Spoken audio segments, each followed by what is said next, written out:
할렐루야. 아멘. 오늘 우리 대림절 두 번째 주일을 통하여서 하나님의 말씀 가운데 저희가 서 있습니다. 오늘 두 번째 촛불을 켰는 것은 우리가 매년마다 여러분에게 또 대림절에 관한 설명을 드리겠지만 아기 예수님의 오심을 기다리는 이 촛불이 더욱 우리 안에 우리 믿음의 사람들 가운데 소망, 우리에게 그 소망을 이어서 평화가 이루어지는 그것이 우리에게 반드시 있다라는 것을 드러내는 그런 장면이기도 합니다. 우리는 많은 평화를 외치는데 예수님이 말씀하신 평화라는 것은 우리가 조금 앞에 붙여야 되는 단어가 있습니다. 그것은 무엇이냐면 완전한 평화라고 우리에게 말씀한 겁니다. 그냥 우리 이 세상에는 얼마나 평화가 많습니까? 그런데 예수님이 우리에게 매년마다 대림절을 통하여서 촛불을 켜면서 우리가 기대하고 우리가 기대하는 것, 그것은 바로 이 세상이 줄 수 없는 완전한 평화를 예수님께서는 그 일들을 이루시기에 오셨다라는 것입니다. 오늘 이사야서는 또한 그 말씀 가운데 함께 서 있습니다.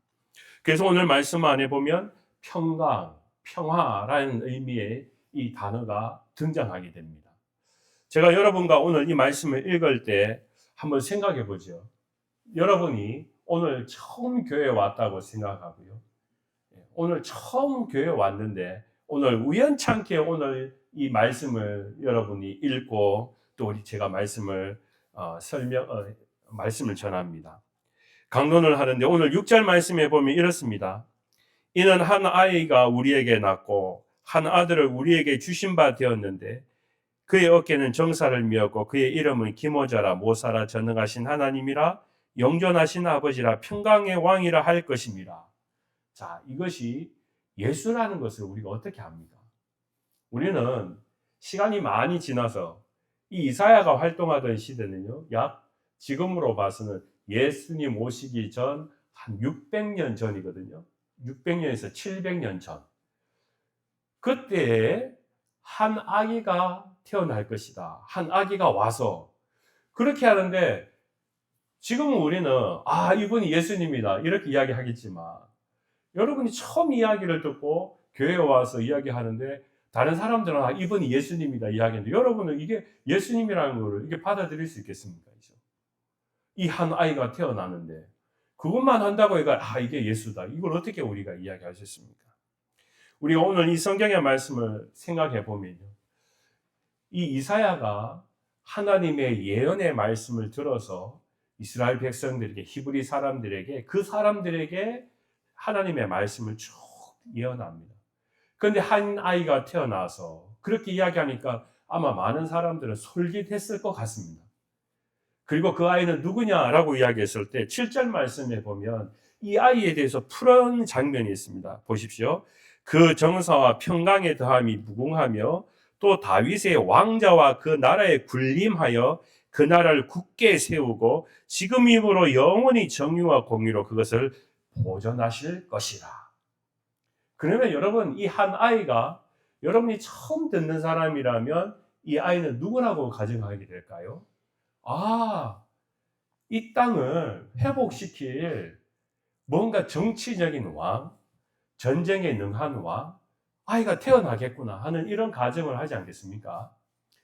만약에 이사야가 저처럼 오늘 이 설교단에서 높은 곳에서 이제 하나님의 말씀을 대언했다면 그 백성들 중에 어떤 한 사람은 이렇게 물을 수 있는 겁니다. 손을 들고 이사야 선지자님, 그 한 아이가 전쟁에 능하고 정치적으로 우리를 평정할 평화를 줄 왕이 태어난다는 것입니까?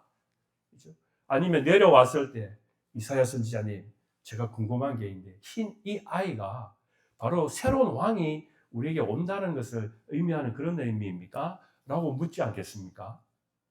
이것은 단순히 예수라는 것을 지금 이사야도 예수라고 이름을 특정하지 않았습니다. 한 아이라고 이야기했습니다.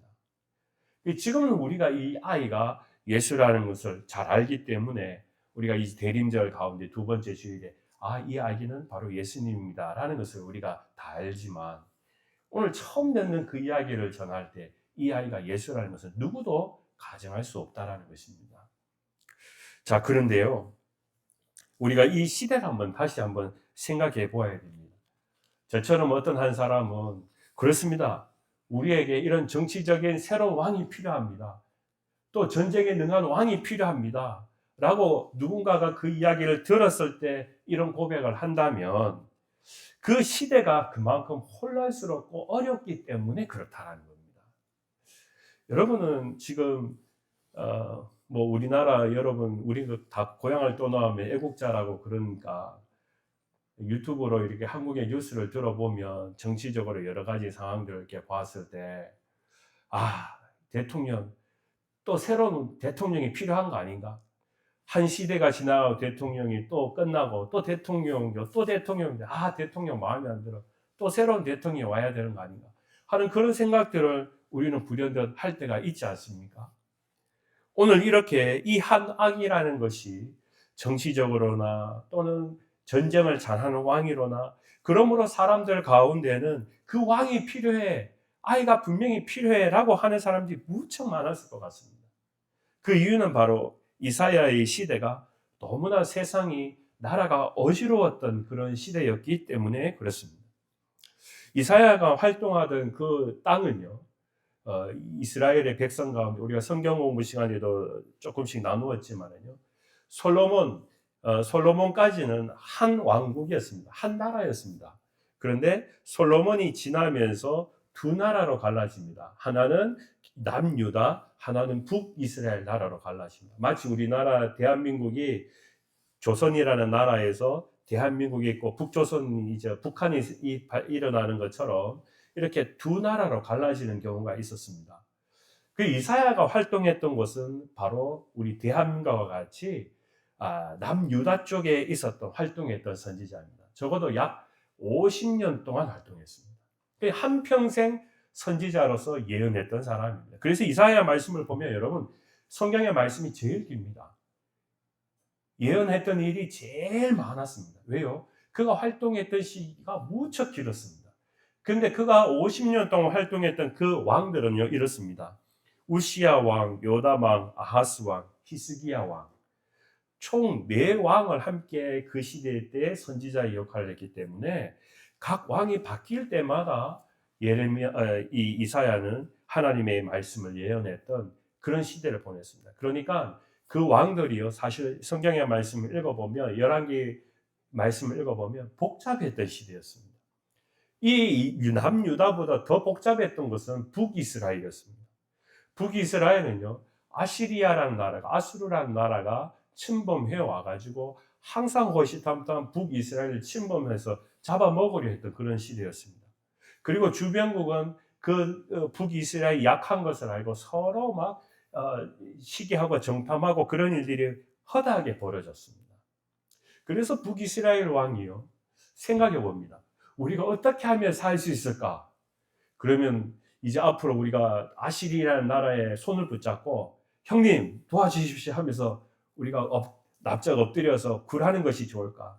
조공을 바치고 한 번만 살려주십시오 이러면 좋을까? 아니면 전쟁을 한번 끝판까지 한번 해볼까? 그런 혼돈의 시기였습니다.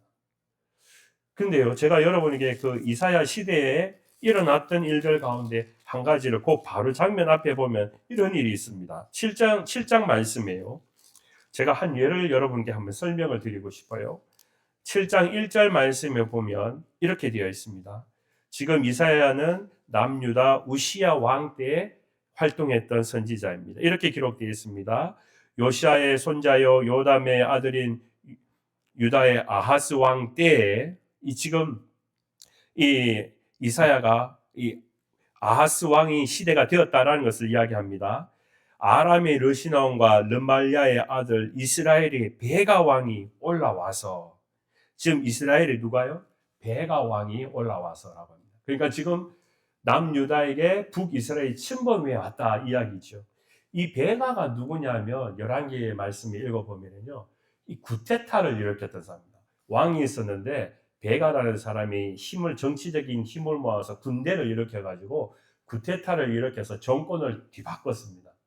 그래서 어떻게 하면 이 사람은 머릿속에 남유다를 먹을 수 있을까 하는 그 머리에 생각이 있습니다. 그래야 우리가 살겠다.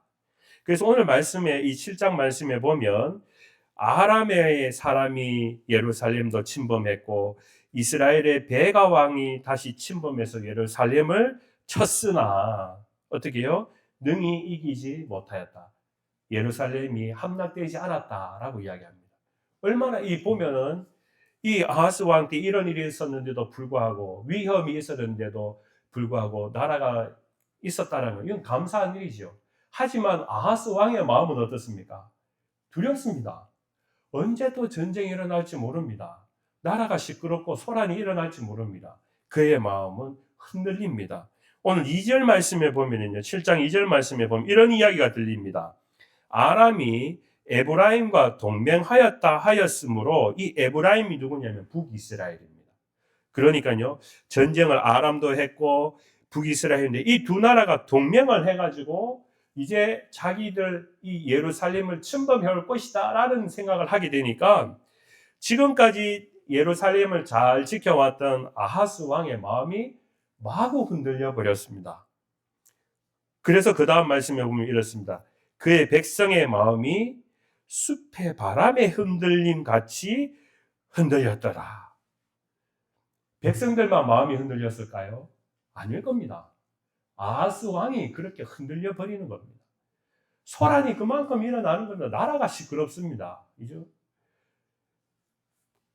이 아하스 왕이 나라를 정치를 잘 해가지고 우리가 든든히 지켜가면은 굳건하다 하면 사람들의 마음이 이런 소란이 일어나지 않겠지만 우리나라가 언제 예루살렘이 침범당하고 우리가 언제 노예로 끌려갈지 모르고 나라가 망할지 모릅니다. 저기 두 나라는 지금 동맹을 해가 우리를 침범하려 하는데 백성들의 마음이 숲에 바람이 흔들리듯이 화르르 그러니까 이 아하스 왕의 마음도 흔들리는 것을 보게 됩니다. 그러니까요, 지금 이사야가 활동했던 그 시대의 각 왕, 우시야 왕, 요담 왕, 아하스 왕, 히스기야 왕 때요, 바람 잘 날이 없었습니다. 항상 시끄러웠습니다. 그런데 그때 오늘 4절 말씀에 보면 이렇습니다. 하나님께서 이사야 선지자를 통하여서 아하스 왕에게 하시는 말씀이 이렇습니다. 그의 이르기를 너는 삼가며 조용하라. 그 조용하라는 의미가 뭘까요? 너의 마음이 흔들리지 마라. 요동하지 마라. 숲의 바람처럼 너가 왜 이렇게 흔들리느냐? 4절 말씀 그 뒤에 보면요. 이들은 뭐라고요? 연기나는 부적행이 그루터기에 불과하니 두려워하지 말며 낙심하지 말라. 이게 하나님의 음성입니다. 하지만요. 백성들은 왕은 어떻다고요? 마음이 그렇게 편안하지 못하다라는 겁니다. 그렇기 때문에 숲에 바람이 일어나면 활활 흐르는 것처럼 무적행 같은 그루터기 같은 곳에 불이 났다면 그건 뭐까지 불 안 나는 거나 마찬가지인데 그런데 그거 불 보고도 막 놀래가지고 어떡하냐 하고 겁먹던 때가 바로 이사야가 활동하던 왕들과 백성들의 마음이었다는 겁니다. 자, 다시 본문으로 돌아가면요. 그런 시대 가운데 그렇게 나라가 혼란 시계 가운데 이사야가 이야기합니다. 한 아기가 우리에게 태어날 것이다. 그렇게 하면 여러분 이 소리가 솔깃하지 않겠습니까? 이 아이가 이제는 우리의 모든 시대 가운데 이 어려웠던 정치 경제 또는 이 군대의 힘으로 막을 수 없는 여러 소란 가운데 이제 평화가 오겠구나. 그런 기대를 하지 않겠냐라는 겁니다.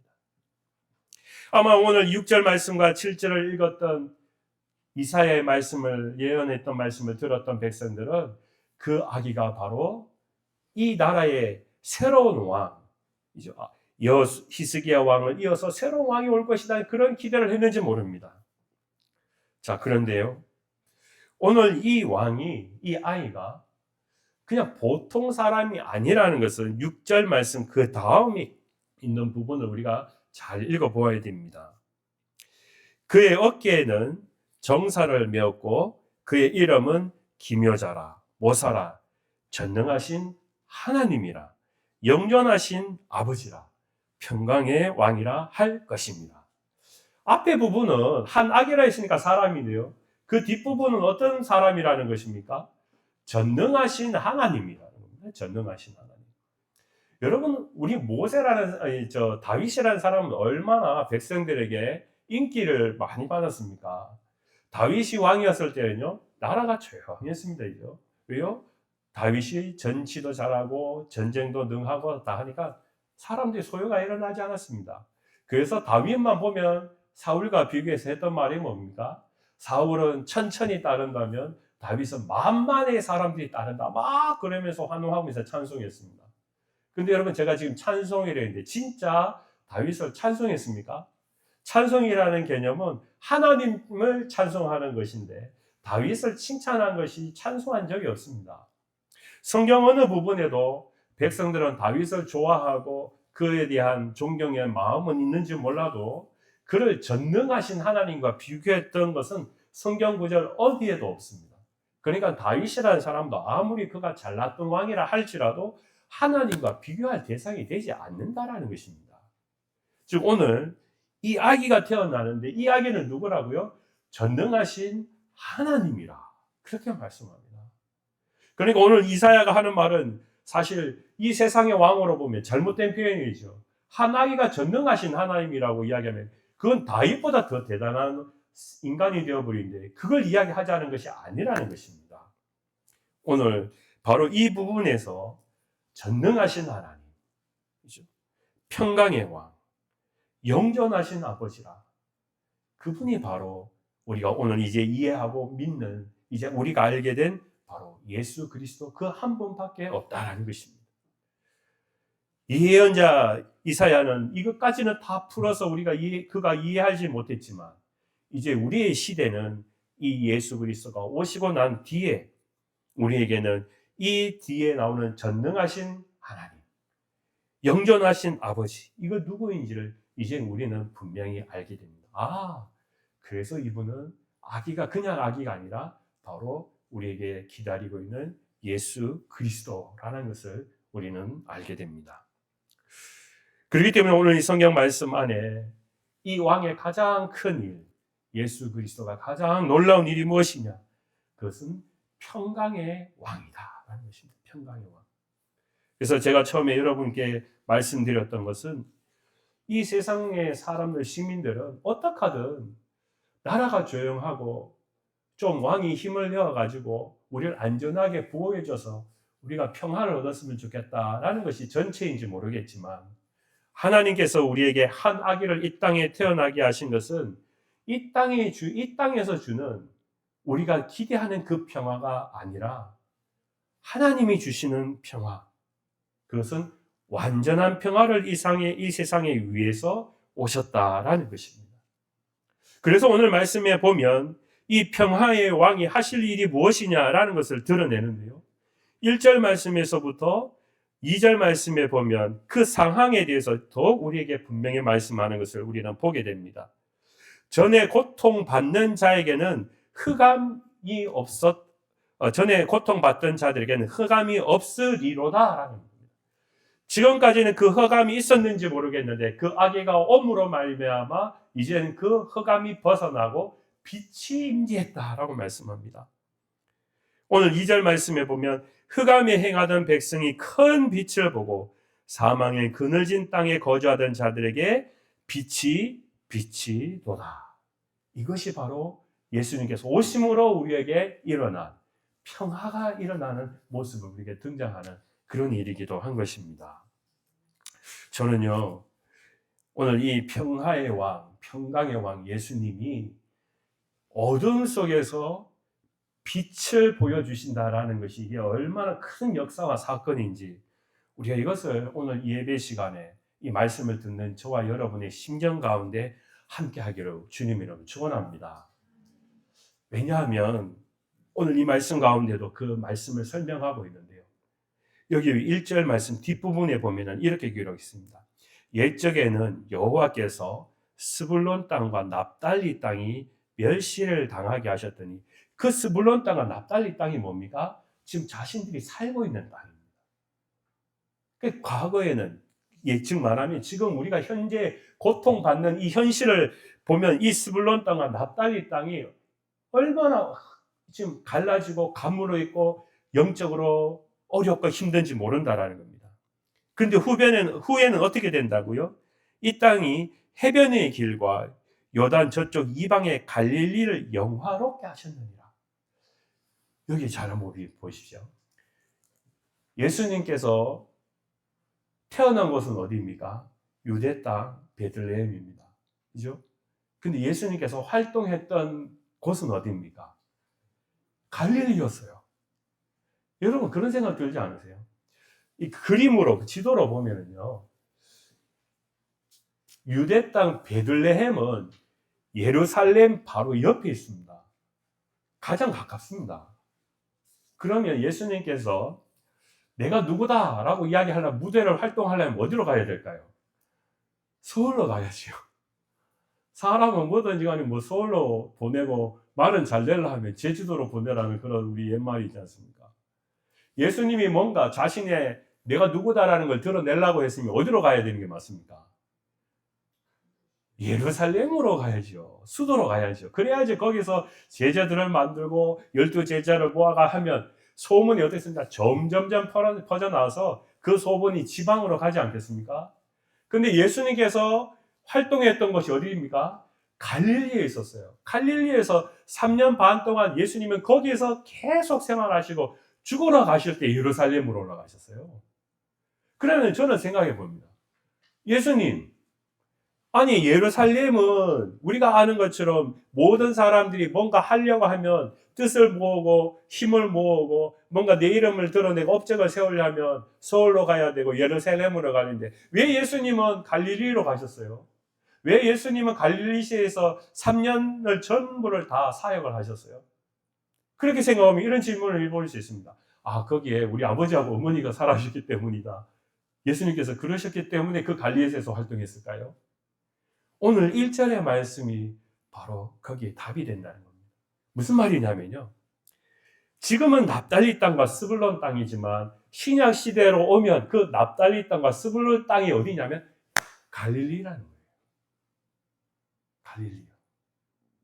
그냥 예수님은 그냥 내가 우연히 거기 갈릴리에서 시작해서 이게 아니라는 거예요. 3년을 넘게 그곳에서 갈릴리에서 사역을 하신 이유는 오늘 이 이사야의 말씀에 스불론 땅과 납달리 땅이 멸시를 당하고 그것은 흑암의 땅이었다는 거예요.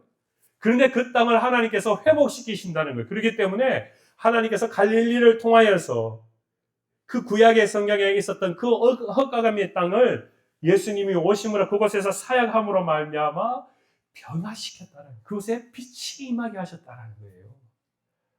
네, 와, 이게 놀라운 말씀 아닌가요? 아, 그렇구나.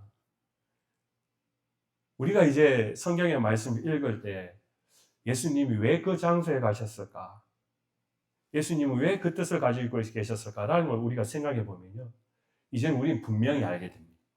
갈릴리라는 것은 바로 그 흑암의 땅이 변화되기 위해서 예수님이 거기에다가 모든 힘과 하나님의 말씀을 전함으로 그곳에 하나님의 빛이 임재하게 하셨다라는 거예요. 2절 말씀에 보면 흑암에 행하던 백성이 큰 빛을 보고 사망의 그늘진 땅에 거주하던 자에게 빛이 비치는도다. 여러분, 이 말씀은 그 시대 그 흑암 속에 있는 어둠의 사람에게만이 아니고 그 말씀은 우리에게도 동일한 말씀이다. 우리가 예수를 믿기 전에 우리가 행복한 것 같았지만 우리는 이제 압니다. 예수가 없이는 잘 사는 것 같아도 진짜 완전한 평화, 완전한 평강이 우리에게 없었다라는 것을 우리는 압니다. 그래서요, 우리가 신앙생활을 하다 보면 진짜 우리가 전인격적으로 예수 그리스도의 나는 예수 믿는 사람입니다 라고 바뀌는 그 때가 있는데요. 그것은 언제인가 이렇게 생각해 보면 바로 오늘 이 성경 2절의 말씀이 내 안에서 변화의 일도 일어날 때라 저는 믿습니다. 보십시오, 여러분. 우리의 신앙 가운데는요, 각자 영적 체험이 있습니다. 그 영적 체험은 하나님을 우리가 예배 시간에 하나님 하면 나도 하나님, 예수님, 예수님, 그렇게 이야기하는데 정말 영적 체험이 일어나면 우리에게 누가 말하지 않아도 내가 그 예수님 앞에 하나님 앞에 붙여지는 말씀이 있습니다. 뭐냐면요. 영적 체험이 일어나고 난 뒤에는 그냥 하나님이 아니에요. 성경의 말씀대로요. 전능하신 하나님이 됩니다. 내가 영적 체험을 하면은요. 그냥 하나님이 보통 하나님이 아니에요. 나에게만큼은 그 사람은 다른 사람은 어떤지 모르겠어요. 나에게는 전능하신 하나님입니다. 왜요? 내가 영적 체험을 해봤습니다. 그래서 오늘 저는 말씀 가운데 보면 제가 이 말씀을 이야기했지 않습니까? 한 아기가 태어났는데 그 아기가 어떤 하신 전능하신 하나님이라는 겁니다. 전능하신 하나님. 여러분에게 하나님은 어떠신 분이십니까? 그냥 하나님입니까? 아닙니다. 신앙의 체험, 하나님을 만나고 예수 그리스도를 만나고 난 뒤에 내가 부르는 하나님은요. 오늘 이 성경의 말씀처럼 전능하신 하나님. 흑암에서부터 나에게 빛을 주신 내 마음속에 그 어둠을 물리치시고 내 안에 빛을 허락하신 전능하신 하나님. 어떤 사람들은 하나님 그런데 나의 하나님이라 나는 부릅니다. 그것이 바로 진짜 실존하는 우리의 신앙의 고백이 된다는 것이죠. 많은 사람들이 하나님이라 부릅니다. 그런데 나에게는 나의 하나님이라 부르러지는 것이 바로 우리가 영적 체험을 하고 난 뒤에 그 말씀 때문에 하나님의 은혜 때문에 우리의 목소리 가운데 터져 나오는 신앙의 고백이 있게 된다는 것입니다. 여러분 이 영적 체험은 신앙의 체험은요. 말씀을 읽을 때 많이 일어나게 됩니다. 어떤 사람은 그냥 기도할 때도 일어나지만요. 우리 모든 믿음의 사람 가운데 이 성경의 말씀을 통하여서 읽을 때 우리에게 하나님의 이 우리의 마음의 어두움의 모습들이 변화되어서 은혜로 충만하게 가득 차게 되는 것을 보게 됩니다. 그렇기 때문에 우리는 말씀을 읽을 때 우리는 곱씹어 읽어야 됩니다. 말씀을 우리는 제대로 읽어야 됩니다. 대충대충 읽으면 하나님이 계속 나의 하나님이 아니고 하나님입니다. 그의 하나님이고 당신의 하나님이지 나의 하나님이 안 됩니다. 말씀을 읽을 때 그 말씀을 곱씹어 읽을 때 또한 내가 살아있는 삶의 현장 가운데 하나님께서 뭐라고 말씀하시냐고 내가 읽을 때 그때 우리의 신앙은 나의 하나님이라 고백되어진다는 것입니다. 제가 학교 다닐 때 보면 이게 공부를 할 때 기억이 납니다. 오늘 말씀 읽으면서도 제가 여러분께 이 말씀이 중요하다, 성경 말씀이 우리에게 얼마나 읽은 것이 중요하냐라고 이야기할 때 저도 이제 성경을 말씀을 청소년 때 읽을 때 그냥 읽으면서 그냥 눈으로 읽는 겁니다. 그냥 술술술술 읽으니까 진짜 그냥 하나님이에요. 아, 하나님 이런 분이구나. 아, 예수님 이런 분이구나. 계속 눈으로 읽는 겁니다. 한 번은 학교에서 공부를 하고 있는데 공부는 하기 싫고 시험은 쳐야 되고 그렇게 되니까 책을 그냥 이렇게 덤성덤성 이렇게 한 번씩 쓱 읽는 거예요. 그래도 시험은 잘 치고 싶은 거죠. 시험 시간이 되어서 시험을 칩니다. 그런데요, 희한합니다. 제가 분명히 그 문제집에 그 문제를 봤어요. 봤는데 답이 뭔지 모르겠는 거예요. 문제는 분명히 보고 내가 한번 훑어봤어요. 그런데 시험에 나왔는데 잘 모르겠어요. 왜 그럴까요, 여러분? 제대로 안 봐서 그런 거죠. 제대로. 오늘 우리의 믿음 가운데도 예수님이 우리의 삶 가운데 이 아기가 우리에게 생명의 빛이다 라고 이야기할 때 그 빛이 우리가 제대로 성경의 말씀을 읽고 그 말씀 가운데 우리가 빠져들고 곱씹고 생각할 때 그것은 진리의 영으로 우리에게 빛으로 우리에게 평강으로 다가오게 되는데 우리가 대충 알게 되다 보면은 대충 말씀을 읽다 보면 그거 생각나는 건 맞는데 나의 하나님은 아닌 것 같고 우리에게 여러 가지 상황들 가운데 자꾸만 영적 시험과 일들 가운데 마음이 무너질 때가 그렇게 많습니다. 때때로 우리는 그것 때문에 우리 사람의 감정이 먼저 또 앞설 때도 있습니다. 그래서 저는 여러분과 함께 다시 한번 이 영적 체험을 했던 한 사람, 이 존 웨슬리라는 사람을 한번 생각해 봅니다. 그는 영국 성공의 사제였습니다. 목사로서 공부도 잘했는지 옥스퍼드 대학에서 박사학위까지 받았습니다. 근데 그의 전기, 그의 책의 일기에 보면은요, 목사를 하면서도, 목사의 삶을 살아가면서도 자기가 믿음이 있는지 없는지 모르겠다고 이야기하는 부분이 있습니다. 내가 이렇게 설교해도 되나 하는 그런 이야기를 하게 됩니다. 솔직한 마음에서 자기가 그 일기를 씁니다. 그러면서 자기의 마음은 그렇습니다. 이렇게 살고 싶지 않다. 진짜 믿음을 가지고 싶다. 왜냐하면 자기는 직업적으로 그냥 그 시대에는 아버지가 목사였으니까 내가 목사가 되고, 목사가 되려 하면 옥스퍼드 가가지고 공부를 하고 했더니 박사가 되고, 그래서 교회는 섬기고 하나님의 말씀을 전하는데 자기의 가슴에 뭐가 없습니까? 아직 완전한 빛이 없다. 완전한 평화가 찾아오지 않았다.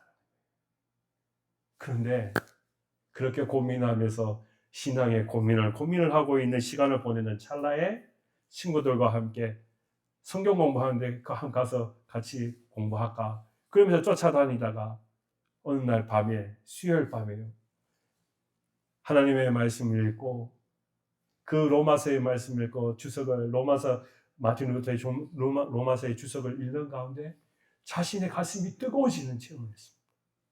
하나님의 말씀을 읽고 난 뒤에 그 말씀에서 나타나는 그 변화, 그 말씀이 나에게 주시는 은혜를 경험하니까 자신이 한 번도 경험하지 못한 그 뜨거움을 체험했습니다. 그리고 그 순간 그는 영의 눈이 열려지고 그 안에 하나님의 평강이 찾아왔습니다. 그리고 그 이후로 그는 자신의 똑같은 목사 사제의 일을 하지만 평생을 진짜 확신을 가지고 달려갈 수 있었던 사람이 바로 자신이었다라고 고백합니다. 여러분, 우리가 잘 아는 사울이라는 사람들 생각해 보면 그 사람은 다메섹 도상에서 엄청난 빛을 본 사람입니다. 영적 신앙의 체험을 했던 사람입니다. 예수님께서 그에게 눈이 멀 정도로 환한 빛을 보여주시지 않았더라면 그는 지금까지, 그가 죽을 때까지 예수를 믿는 사람을 족치러 다녔는지 모릅니다. 근데 그는 다메섹 도상에서 예수님께서 말씀하시는 그 음성을 듣고 그 빛에 놀랍도록 사로잡혀가지고 3일 동안 아무것도 보지 못했습니다. 그리고 나니 눈을 떴을 때 그는 다른 세상을 보게 됩니다. 바로 자신이 했던 일이 얼마나 어두웠던 일이냐. 이제는 내가 어둠의 세상의 사람이 아니라 빛을 본 사람으로 살아가겠다. 그래서 그는 예수를 위하여서 선교하고 예수를 위하여서 순교했던 사람입니다.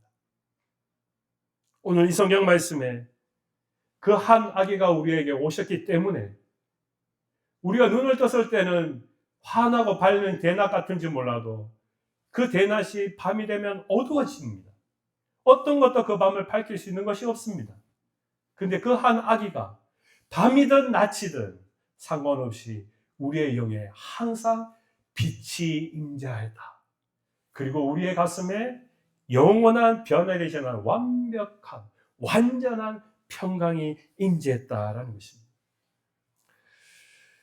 저는 오늘 이 말씀을 준비하면서 조금 더 이 평화에 대한 우리의 삶을 한번 되돌아보았습니다. 저는 6.25 세대 이후에 한국에서 태어나서 자랐습니다. 여러분도 아마 마찬가지입니다.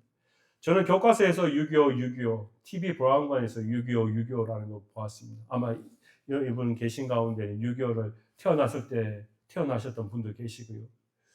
제가 한국에서 태어나서 자라는 가운데 우리나라가 한 번도 전쟁이 일어나서 다시 6.25와 같은 전쟁을 경험해 보지는 않았습니다. 진짜 평화지 어떻게 보면요. 그런데요, 여러분 이 세상에 저와 여러분이 태어나는 그 시대부터 지금까지 한번 생각해 보십시오. 한국에는 평화가 지금 대한민국은 아직까지 평화가 이루어져 있는지 모르지만 우리가 살던 그 시간 가운데 세상의 어느 곳은요 전쟁이 있었습니다. 모든 나라가 평안한 것이 아니었습니다. 여러분, 그래서 제가 한번 찾아봤습니다. 제가 태어난 뒤에 6.25 전쟁 이후에 이 세상에는 어떤 전쟁이 있었는가라고 봤더니요, 중동에는 수에즈 전쟁이 있었습니다. 6.25 전쟁이 있었습니다. 욤피프루 전쟁이 있었습니다. 뭔지도 모르겠습니다. 근데 전쟁이 기록되어 있습니다. 이란 이라크 전쟁, 이건 압니다. 시리아 내전, 저는 압니다. 이스라엘과 하마스 전쟁 있었죠. 유럽에는요, 유고와 슬라비아의 전쟁이 있었습니다. 러시아와 우크라이나의 전쟁이 지금도 있습니다. 아프리카에는 앙골라 내전이 있었고, 르완다 내전, 콩고 전쟁이 있었습니다. 인도에는 파키스탄과 함께 카슈미르 분쟁이 있었고요.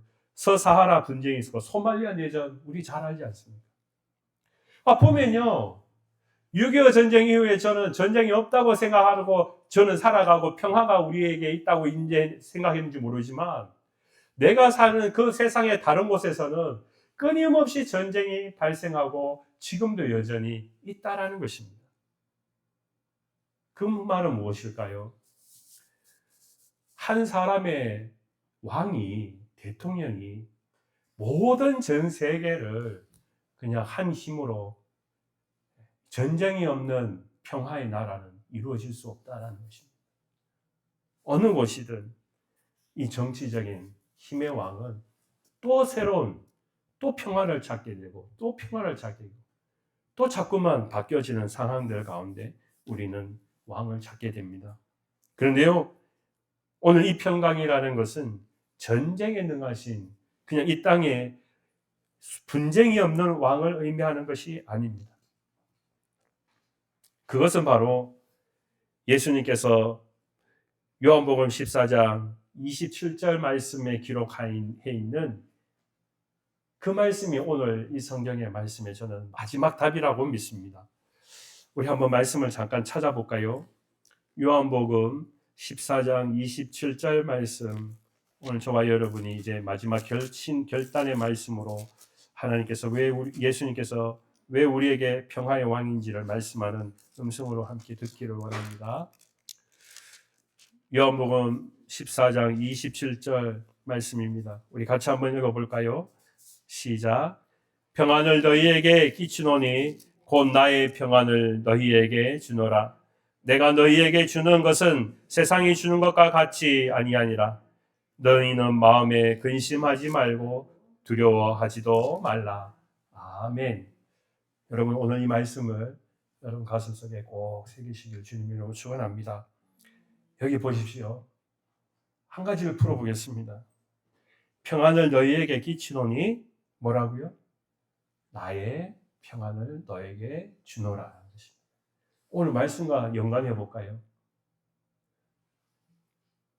전쟁이 주는 평정하는 왕의 힘을 의미하는 것이 아닙니다. 이 한 악에는 무엇입니까?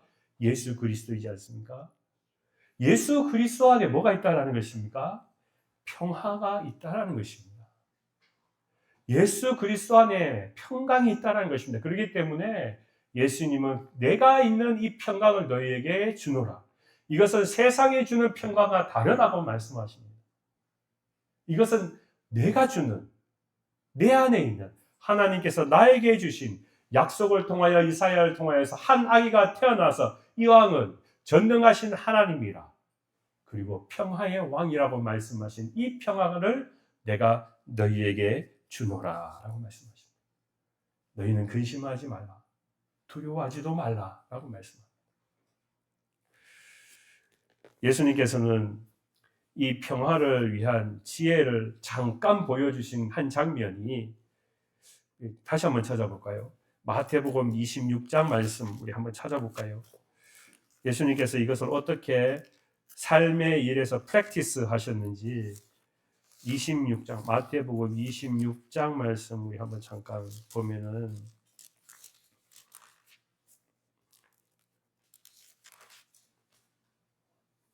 52절 말씀입니다. 마태복음 25장 52절. 예수님께서 겟세마네에서 기도하시고 난 후에 잡히실 때였습니다. 로마 장병이 예수님을 딱 잡아서 당신 같이 갑시다. 딱 그랬을 때 베드로가 어땠습니까? 자신의 칼을 빼내어 가지고 병정의 귀를 잘라버릴 때였습니다. 그때 예수님께서 뭐라고 이야기하십니까? 이에 예수께서 이르시되 내 칼을 도로 칼집에 꽂아라. 칼을 가지는 자는 다 칼로 망하니라. 보십시오. 예수님이 주시는 평화라는 것은 칼을 가진 자에게 칼로 대하는 방법이 아니었다라는 것을, 이게 평화의 평화를 우리가 어떻게 지속해 나가야 되는지를 실제적으로 보여주시는 장면입니다. 베드로는 의협심이 강하고 나름 자기가 그래도 예수님을 위해서 열성당원이었습니다. 어떻게 보면 우리 사람의 마음은 자기를 보호하는 자에게 야, 너 잘했어 이렇게 하기 마련인데, 예수님이 주시고자 하는 평화는 칼로 우리가 해결하는 부분이 아니기 때문에 칼집을 꽂아라. 다시 너희 집안에 꽂아라 라고 말씀합니다. 오늘 저와 여러분이 우리 한번 생각해 보면 좋겠습니다.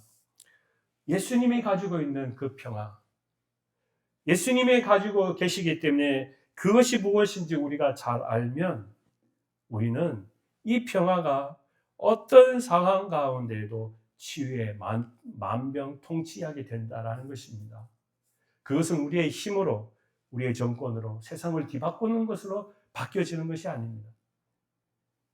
그렇기 때문에 이사야는 오늘 이 말씀을 통하여 우리에게 이렇게 말씀합니다. 7절 마지막에 보면 다윗의 왕자와 그 나라에 군림하여 그 나라를 굳게 세우고 지금 이후로 영원히 정의와 공의로 그것을 보존하실 것이다.